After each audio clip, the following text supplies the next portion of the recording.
Hey guys, welcome back again in my YouTube channel RWeb Coding. Today we will discussing about the detail and summary tag. Basically, detail and summary tag dependent on each other. अगर हम इस summary tag को define नहीं करते हैं तो by default यहाँ detail ही दिखता है। इसको हम प्रैक्टिकल देखेंगे। ठीक है, तो आप देख पा रहे होंगे कि जब मैं यहाँ पे क्लिक कर रहा हूँ तो नीचे जो भी कंटेंट होता है वो आपको दिखाई पड़ता है। ठीक है, तो ये बेसिकली जावास्क्रिप्ट में इसको हम एकॉर्डियन कहते हैं। तो इसे बनाने के लिए हम जावास्क्रिप्ट एचटीएमएल सीएसएस का यूज करते थे, बट जब से detail and summary tag introduce हुआ है तब से हम सिंपल इनको डिफाइन करके हम अपने अकॉर्डिंग बना सकते हैं। ठीक है, ये मेरे को नहीं मालूम था। जैसे ही मेरे को पता चला तो मैंने अपनी वेबसाइट में जावास्क्रिप्ट को रिमूव करा और HTML CSS का यूज करके एक ब्यूटीफुल मैंने अकॉर्डिंग बनाया। मैं आपको एग्जांपल देता हूँ। देखो, जैसे मैं यहाँ पे हैव वन कैफे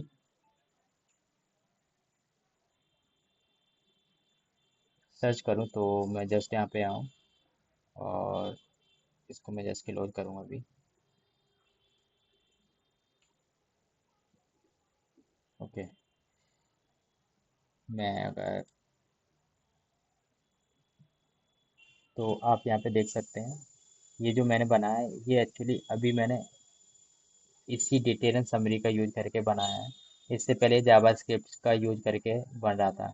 तो बेसिकली जो FAQ है उसमें हम इसको यूज कर सकते हैं। FAQ होता क्या है कि जैसे कंपनियों को अगर मल्टी कोई उनके जो कस्टमर्स होते हैं मल्टीपल टाइम एक ही क्वेश्चन अगर न अगर उनको पूछा जा रहा है तो वो लोग क्या करते हैं कि उसी क्वेश्चन को और आंसर दोनों को यहाँ मेंशन कर देते हैं, एक लिस्ट बना देते हैं और वो उनका कस्टमर इजीली पढ़ सकता है ताकि अगेन अगेन वो क्वेरी कंपनी के पास ना आए। ठीक है, तो बेसिकली ये था FAQ और ये थे अकॉर्डियन जो कि मैंने पहले जावास्क्रिप्ट से बनाए थे। और इससे रिजॉल्व करने इसको और इजीली करने के लिए और डिपेंडेंसी को इंडिपेंडेंट रखने के लिए हम डिटेल एंड समरी टैग का यूज कर सकते हैं। इसको हम प्रैक्टिकल देखते हैं फिर और अच्छे से समझ में आएगा और इसको हम प्रैक्टिकली और अच्छा करेंगे। ठीक है, और जस्ट मैं अपने यहाँ पे आऊँगा और ये जस्ट मैंने इन सब को रिमूव करूँगा। ठीक है, तो सिंपल अगर मैं इसे लाइव सर्वर पर देखूँ।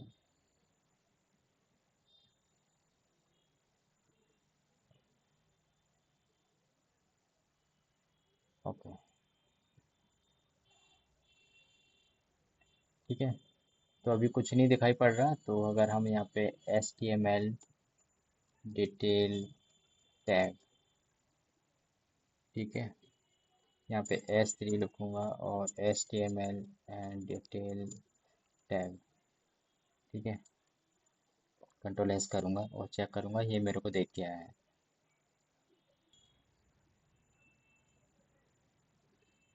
अब हम डिटेल टैग को डिफाइन करते हैं यहाँ पर और डिटेल एंड सम।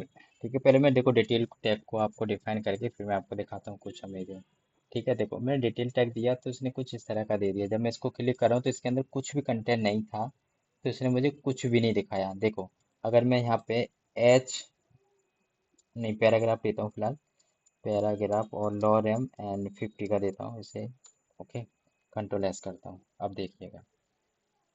ठीक है, अब देखो मैंने डिटेल नाम का कोई ऐसा FAQ होता ही नहीं है। डिटेल अगर बाय डिफॉल्ट है मतलब इसकी जो डिटेल है, देखो इसने डिफॉल्ट ले लिया है। ठीक है, तो अगर आप चाहते हैं कि डिटेल की जगह कुछ रिप्लेस हो तो वहाँ पे हम यूज करते हैं समरी का। देखो समरी लिखूंगा और मैं कह रहा हूँ लॉरेम 5 और इसे मैं एक क्वेश्चन बना देता हूँ पहला और 1 पॉइंट। ठीक है, कंट्रोल एस किया और मैं इसको रिफ्रेश करूँ और ये देखिए। ठीक है, जो आपने यहाँ पे समरी में लिखा वो आपका क्वेश्चन बन गया और जो इसके नीचे लिखा वो आपके आंसर बन गया। ठीक है, ऐसे ही आप मल्टीपल इसको डिफाइन कर सकते हैं।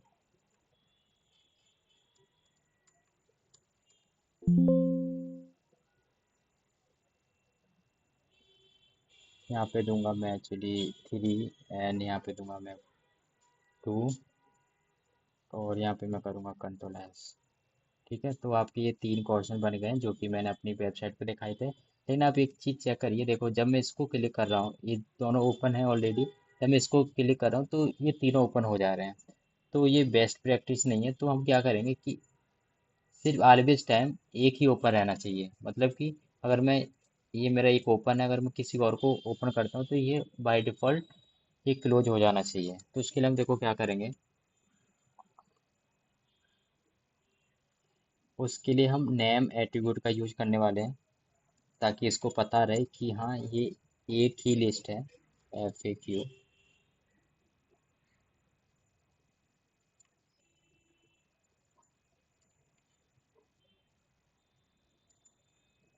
F A Q. ओके, आप चेक करिए एक बार।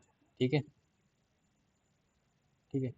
अब देखो इसकी हम कुछ स्टाइलिंग करते हैं, और स्टाइलिंग कुछ इस तरह से करेंगे कि यहाँ पे हम स्टाइल टैग लेंगे और इसको हम बोलते हैं internal C S S.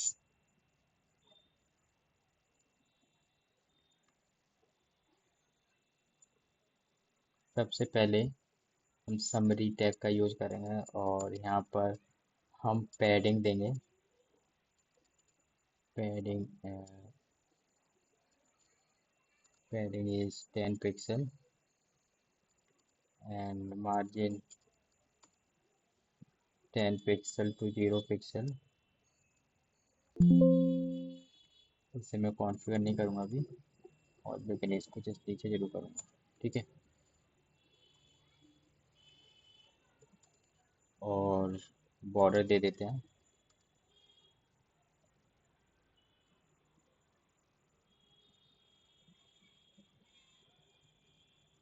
1 pixel solid and black,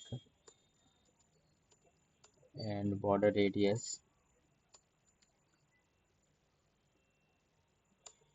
6 pixel. Okay, अब हम चेक करते हैं कि क्या दिख रहा है। ठीक है, तो अभी कुछ इस तरह का दिख रहा है, और ये गैप ज़्यादा हो गया, तो इस गैप को हम कम करेंगे मार्जिन से। ओके, इसे करते हैं 6 पिक्सल। ठीक है, लेकिन आप एक चीज़ देखिए यहाँ पे कि ये पूरे बिट्स ले रहा है, मतलब जितनी भी इसकी बिट है, विंडो की बिट उतना ही ले रहा है। तो हम लोग इसके लिए भी कुछ कर सकते हैं, वो ये कि हम यहाँ पे एक डिव लेते हैं और इन सबको इसी के अंदर मेंशन कर देते हैं। ओके, एंड यहाँ पे आओ, कंट्रोल पी। ठीक है, एक बार एक काम करते हैं, इसे कॉन्फ़िगर कर ही लेते हैं। ठीक है, ये मेरा कॉन्फ़िगर हो गया, और यहाँ पे मैं आईडी दूंगा, और आईडी को कहूँगा एफ ए क्यू।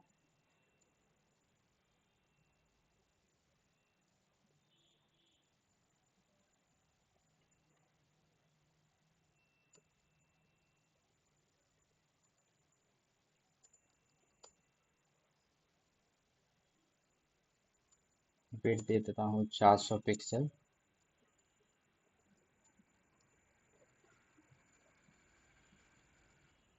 ठीक है, तो अभी कुछ इस तरह का दिख रहा है, तो ये मेरे को ठीक लग रहा है काफ़ी।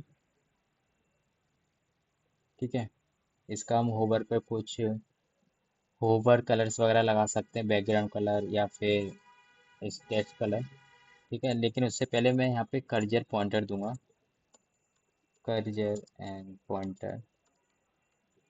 ठीक है, अब देखिए, अब इससे पता चल रहा है कि आप इसको क्लिक कर सकते हैं। ठीक है, अब हम लोग कुछ अमेजिंग करने वाले हैं, वो ये कि इसके जो एरोस हैं हम चाहते हैं कि यहाँ पे आए, जो नॉर्मली वेबसाइट्स में होता भी है। ठीक है, तो वो कैसे करेंगे देखो, अगर हम समरी एंड आफ्टर का यूज करें, और हम इससे बोलें कंटेंट।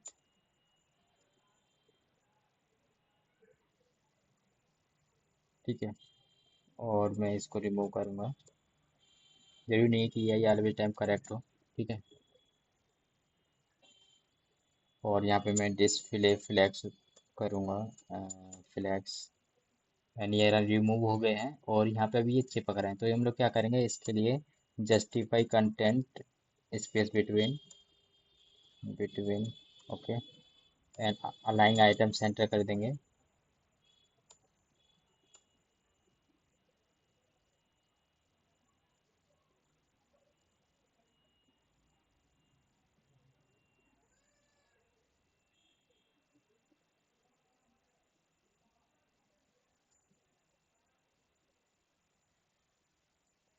ठीक है। तो अब देखिए ये यहाँ पे आ गया है। ठीक है। लेकिन आप एक चीज़ चेक कर पा रहे होंगे कि जब मैं इसको क्लिक कर रहा हूँ तो ये रोटेट होना चाहिए 180 डिग्री। ठीक है, कि मतलब कि इसका जो मुंह है ऊपर हो जाना चाहिए। तो वो कैसे करेंगे वो देखते हैं। देखो, अगर हमने कहा जो डिटेल्स है वो अगर ओपन है, और उसका जो समरी है, समरी का आफ्टर वो रोटेट हो जाना चाहिए ऊपर, मतलब कि हमने चेंज कर दिया इससे। सिंपल। अगर हम इसको रोटेट भी कर सकते थे, देखो कैसे। हम अगर इसको रोटेट कर दें 180 डिग्री, इससे भी हमारा काम हो जाता है।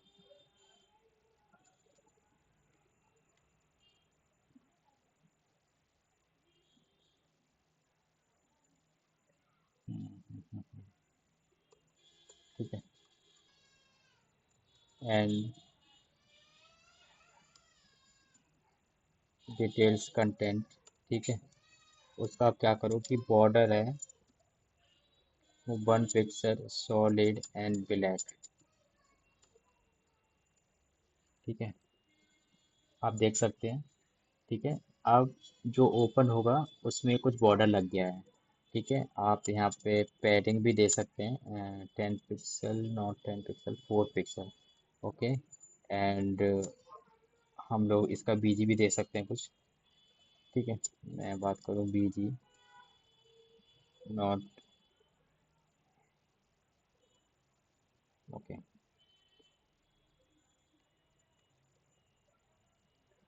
ठीक है, तो हमने यहाँ पे कुछ पैडिंग दे दी, और आप चाहें तो यहाँ पे बॉर्डर रेडियस भी दे सकते हैं, बॉर्डर रेडियस।